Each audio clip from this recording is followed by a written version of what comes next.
24 India Live News.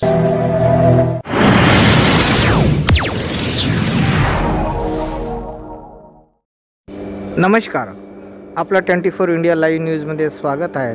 बघा आजची खास खबर, शेवटपर्यंत बघा. साथ में सुनीता ताई, राष्ट्रीय महासचिव, वैसे ही हमारे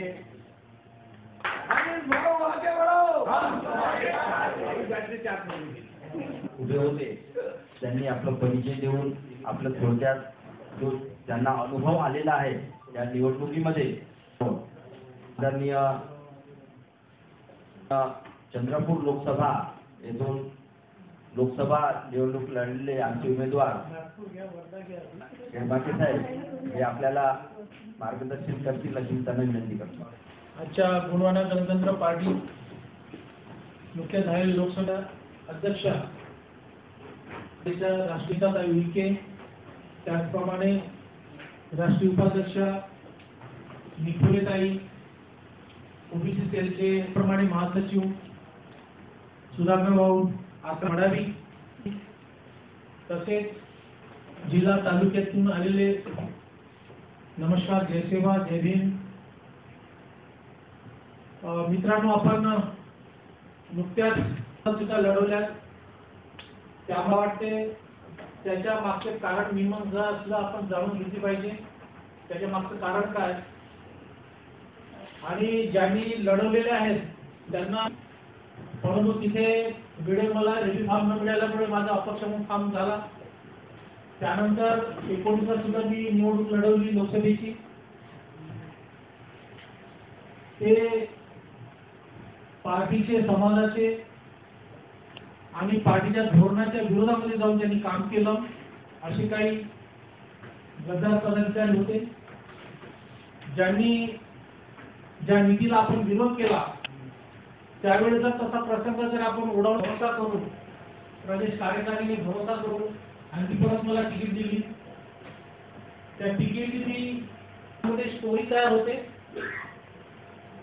आणि आम्ही दुसऱ्याला दोष देण्यापेक्षा आमच्यातीलच काही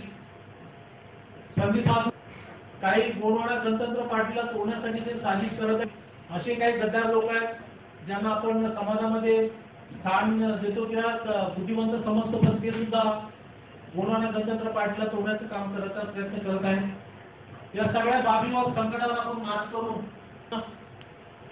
मोठ्या संघटनेच्या काय अधिकार हक्कावर गदाई म्हणून आम्ही एसटी ओबीसीने असा निर्णय घ्यायला पाहिजे. घेणे देण्यात तुम्हाला फक्त त्यांना मताचं घेणं देणं आहे तुमचं अधिवेशन, आणि तेच अनुभव घेऊन आम्ही सतत लढत राहतो, सतत समस्येवर आम्ही काम करत राहतो वर्धा जिल्ह्यामध्ये. त्या उद्देशाने आणि कामाचा मोबदला म्हणून माझी जे आम्ही गठबंधन समित्या तयार केल्या, संघटना तयार केल्या गावागावात जाऊन. गुणवाना गणतंत्र पार्टी महाराष्ट्र प्रदेश कमिटीची जी बैठक लावण्यात आलेली आहे.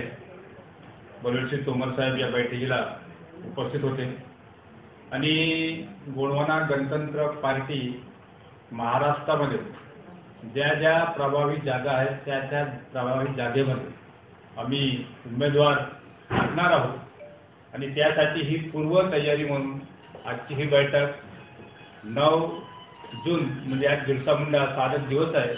एक महान क्रांतीवीर या देशाच्या स्वातंत्र्यासाठी लढलं आणि तिथून जे चळवळ आमची जे चालू आहे, इथल्या शोषित पीडित बहुजन लोकांना न्याय मिळवून देण्याकरिता जे काँग्रेस बीजेपी आतापर्यंत या लोकांना आश्वासन दिलं, परंतु मूळच्या स्वातंत्र्यापूर्वीच्या ज्या समस्या होत्या ते आज ही समस्या सुटलेली नाही. शिक्षणाची असो, बेरोजगारीची असो, इथल्या महिलांच्या मान सन्मानाच्या असो आणि मग नोकरीच्या असो. आता तर खूप मोठे षडयंत्र असे चालले आहे की जिकडे तिकडे संविधान बदलण्याच्या, मग इथल्या लोकांना बेरोजगार करण्याच्या, या सर्व जे प्रकरण चालू आहे त्या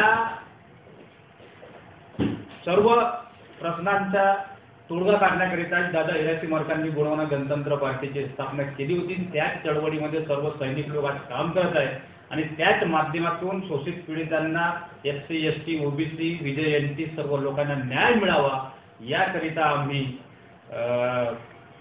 मागील 25 वर्षापासून काम करत आहोत आणि त्याच जोमाने सर्व आज कार्यकर्ते विधानसभेच्या निवडणुकीमध्ये आपापल्या क्षेत्रामध्ये जिथे जिथे आपल्याला आपले उमेदवार उभं करायचे आहेत त्यासाठी सर्व जिल्ह्याचे जिल्हाध्यक्ष इथं आलेले आहेत. महाराष्ट्र कमिटीचे सर्व पदाधिकारी इथे उपस्थित आहेत आणि त्यातूनच आम्ही आमचे उमेदवार लढवणार आहोत आणि त्यासाठी ही पहिली बैठक आहे.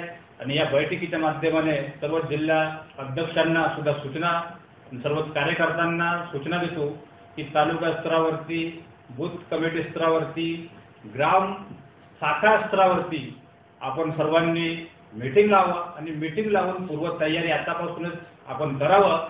येत्या विधानसभेमध्ये आपण गोंडवाना गणतंत्र पार्टीची एक वेगळी छाप आपले कमीत कमी 5-6 उमेदवार या महाराष्ट्रात आपण दिलं पाहिजे अशी आपण सर्वांना विनंती करतो आणि त्याच अनुषंगाने आम्ही आज या बैठकीच्या माध्यमाने ठरवलेलं आहे. जय सेवा जय गोंडवाना. विदर्भातल्या किती विधानसभेवर तुमचे उमेदवार लढले? लोकसभेमध्ये तुमचे किती उमेदवार लढले होते आणि त्यांना किती पर्सेंटेज मत आहे? लोकसभेमध्ये आम्ही एक फर्स्ट टाइम लढलो आणि एक बघितलं की आम्ही लोकसभेमध्ये आम्हाला किती मतदान मिळू शकते, परंतु कुठेतरी अपेक्षा आम्हाला अपयश आलेलं आहे. कारण की BJPच्या अगेन्स्टमध्ये जे अँटी व्हायरस होतं त्याच्यामुळे संविधान धोक्यात आहे, बेरोजगारी आहे, या सर्व गोष्टीमुळे काही जे मोठे पक्षाचे लोक होते ते सुद्धा एका महाविकास आघाडीला म्हणजे BJPला धडा शिकवावा म्हणून महाविकास आघाडीला मतदान करावं असे एक अँटी व्हायरस होता. त्याच्यामुळे आमच्याही लोकांना खूप कमी मतदान मिळालं. परंतु आम्ही जिथे जिथे आमचे शाखा आहेत, आमचे जिथे जिथे कार्यकर्ते आहेत, खंबीर कार्यकर्ते आहेत, त्या ठिकाणी सुद्धा त्या बूथवर आम्हाला शून्य मतदान. हा एक चिंतेचा विषय आहे. हा सुद्धा आपल्या कार्यकर्त्यांनी त्याचा विचार केला पाहिजे. कारण की आम्ही ज्या रामटेक तालुक्यामध्ये ज्या प्रकारे गोंडवाना गणतंत्र पक्षाचे एक ठाप आहे त्या क्षेत्रामध्ये 2 व्होट पुढे 3 व्होट म्हणजे असे आहे की त्या ठिकाणी आपल्याला कमीत कमी 2-2.5 मतदान मिळू शकते. त्या ठिकाणी या प्रकारची घटना घडलेली आहे. तर इथून आपल्याला लक्षात येते माझ्या मोबाईलमध्ये सर्व आहेत जिथे जिथे बूथामध्ये जे आपल्याला कमी मतदान मिळालं आहे त्या ठिकाणी असं व्होट झालेलं आहे. तर लोकसभामध्ये जे काय परिणाम मिळालं परंतु विधानसभेमध्ये ते भरून काढू आणि सर्व कार्यकर्ते जोमाने कामाला लागतील. गेल्या 35 वर्षापासून गोंडवाना गणतंत्र पार्टीची स्थापना झालेली आहे आणि गेले 35 वर्ष ते संघटन पार्टी सुरू आहे. आता तुम्ही विधानसभा लढणार आहे तर आता या ट्रिपच्या माध्यमातून काय संदेश देणार आपल्या गोंडवाना गणतंत्र पार्टी करताना? आम्ही शोषित पीडितांचे प्रश्न हमेशा लढत असतो. तहसीलमध्ये आंदोलन करायची गोष्ट असतो, मग जिल्ह्यामध्ये आंदोलन करायची गोष्ट असतो, मग SC असो ST असो OBC असो कोणावरही कोणत्याही प्रकारचा अन्याय अत्याचार होत असेल त्या ठिकाणी आम्ही त्यासाठी धावून जातो. आमचे कार्यकर्ते धावून जातात आणि आंदोलन करतात. त्यामुळे आम्हाला विश्वास आहे की येत्या विधानसभेमध्ये कारण की लोकसभा ही खूप मोठा क्षेत्र असतो परंतु विधानसभामध्ये आमचे STचाही व्होट बँक 40 ते 50% आहे आणि SC समाजाचाही व्होट बँक कमीत कमी जुळतो आहे.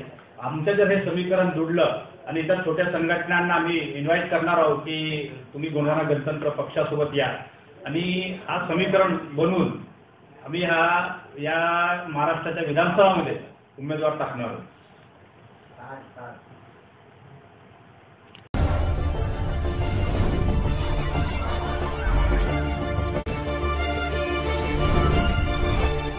24 India Live News.